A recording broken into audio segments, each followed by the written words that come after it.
개혁은 인기 없는 일이지만 회피하지 않고 반드시 우리가 해내야 한다. 정부는 연금 개혁안을 내년 10월까지 발표하겠다. 작년 12월 윤석열 대통령의 말씀입니다. 그러나 역시 말뿐이었습니다.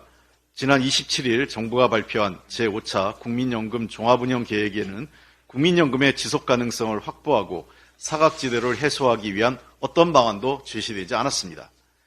연금 개혁의 핵심이라 할 수 있는 소득 대체율과 보험료율 인상에 대한 구체적인 내용이 없는 맹탕 연금 개혁안입니다.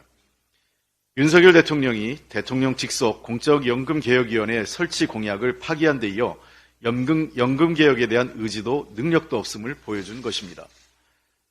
시작은 요란했지만 구체적인 증원 숫자가 빠진 의대 정원 확대 문제와 같은 일이 또다시 반복된 것입니다. 국민은 허탈합니다.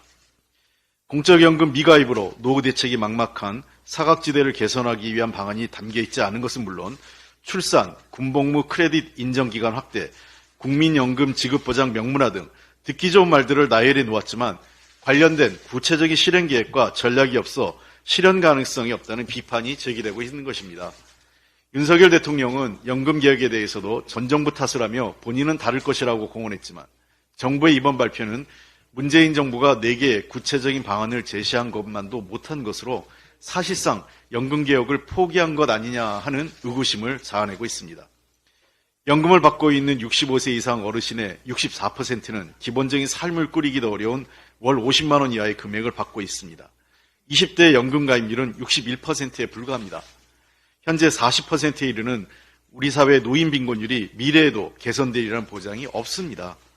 그런데 윤석열 정부는 알맹이 없는 내용들을 짜깁기 한 수준의 연금 운영 계획 발표로 자신들의 무책임과 무능함을 고백했습니다. 지금이라도 윤석열 정부와 여당은 할 일을 하지 않은 채 전 정부 탓만하는 습관을 버리고 국민연금의 지속 가능성과 실질적인 노후 보장성 강화를 위한 보다 구체적이고 실효성 있는 방안을 내놓기 바랍니다.